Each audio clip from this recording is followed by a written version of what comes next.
Hello दोस्तों, आज हम बात करने वाले हैं इंडिया के बेस्ट आईटी स्टॉक्स के बारे में। अगर आप इन्वेस्ट करते हो या करने का प्लान कर रहे हो तो ये वीडियो आपके लिए बहुत ही इम्पोर्टेंट है, क्योंकि आईटी सेक्टर ने लास्ट 2 साल में करेक्शन दिखाया है और अब एक बड़ा क्वेश्चन है, क्या अभी बाय करना चाहिए या नहीं। इस वीडियो में हम कवर करेंगे top IT stocks, latest news और डाटा, फ्यूचर ग्रोथ और बात करेंगे कंक्लूजन की। तो वीडियो को एंड तक जरूर देखिएगा। सबसे पहले समझते हैं इंडिया का आईटी सेक्टर। इंडिया का IT industry size approx 250 billion dollar का है और ये सेक्टर मेजर रेवेन्यू जनरेट करता है यूएस और यूरोप से। इंडिया क्यों स्ट्रॉन्ग है आईटी में? Low cost plus high skilled engineers, strong outsourcing demand, big companies जैसे टीसीएस और इन्फोसिस। अभी सबसे बड़ा ट्रेंड क्या चल रहा है? क्लाउड कंप्यूटिंग, आर्टिफिशियल इंटेलिजेंस और डिजिटल ट्रांसफॉर्मेशन।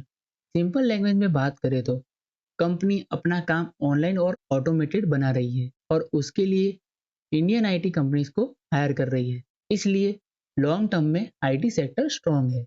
अब बात करते हैं बेस्ट आईटी कंपनीज के बारे में। सबसे पहले लार्ज कैप कंपनीज की बात करें तो उसमें टीसीएस, इंफोसिस, एचसीएल टेक और विप्रो। ये कंपनी सेफ मानी जाती है, स्टेबल ग्रोथ प्लस डिविडेंड। अब आते हैं मिड कैप ग्रोथ स्टॉक्स पर। LTI Mindtree, Coforge, persistent systems और एम्फेसिस। ये कंपनीज थोड़ी रिस्की है बट ग्रोथ पोटेंशियल ज्यादा है। अगर आप बिगिनर हो तो लार्ज कैप चुनो और अगर आप अग्रेसिव इन्वेस्टर हो तो मिड कैप पे ध्यान दो। अब एक इंपॉर्टेंट कॉन्सेप्ट, कंपनी का bifurcation. Her IT company same काम नहीं करती।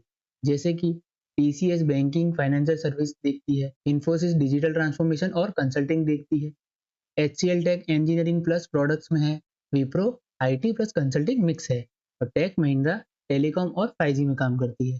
मतलब अगर टेलीकॉम ग्रो करेगा तो टेक महिंद्रा को बेनिफिट और अगर बैंकिंग सेक्टर ग्रो करेगा तो टीसीएस को बेनिफिट। इसलिए डाइवर्सिफिकेशन इंपॉर्टेंट है।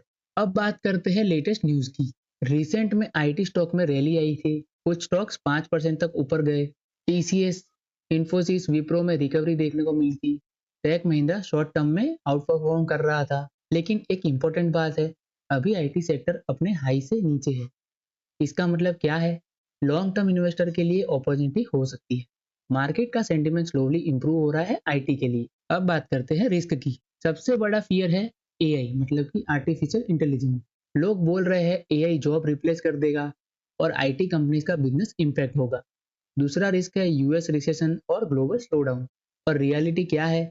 आईटी स्टॉक ऑलरेडी 20 से 30% करेक्ट हो चुके हैं, तो पैनिक सेलिंग हो गई है।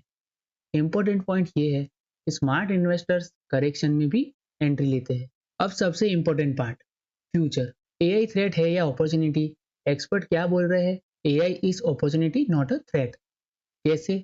आईटी कंपनीज एआई टूल बनाएगी, ऑटोमेशन सर्विसेज प्रोवाइड करेगी और क्लाउड प्लस एआई इंटीग्रेशन करेगी। फ्यूचर ग्रोथ एरियाज है एआई, साइबर सिक्योरिटी, क्लाउड और डेटा एनालिटिक्स। नेक्स्ट 5 से 10 साल में आईटी सेक्टर इवॉल्व होगा, खत्म नहीं होगा। अब इन्वेस्टमेंट स्ट्रेटेजी समझ लेते हैं। सेफ इन्वेस्टर के लिए टीसीएस, इंफोसिस और एचसीएल टेक।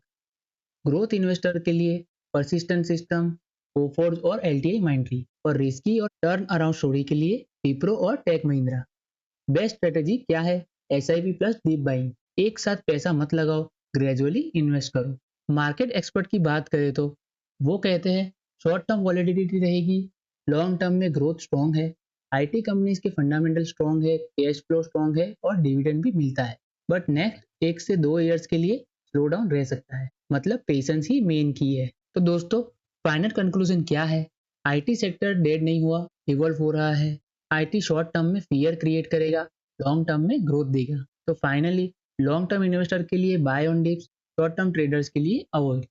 अगर 3 से 5 साल के लिए इन्वेस्ट कर रहे हो तो आईटी सेक्टर एक स्ट्रॉन्ग अपॉर्चुनिटी हो सकता है। तो दोस्तों, ये वीडियो सिर्फ एजुकेशनल पर्पज के लिए है, कोई इन्वेस्टमेंट एडवाइस नहीं। शेयर मार्केट में इन्वेस्टमेंट रिस्क के सब्जेक्ट होता है। कोई भी इन्वेस्टमेंट डिसीजन लेने से पहले खुद की रिसर्च करें या अपने फाइनेंशियल एडवाइजर से सलाह जरूर ले। तो चलिए दोस्तों, आज के इस वीडियो में इतना ही। वीडियो अच्छा लगा हो तो वीडियो को लाइक करें और शेयर समाचार यूट्यूब चैनल को सब्सक्राइब करना ना भूलें। मिलते हैं नेक्स्ट वीडियो में, तब तक के लिए स्टे इन्वेस्टिंग।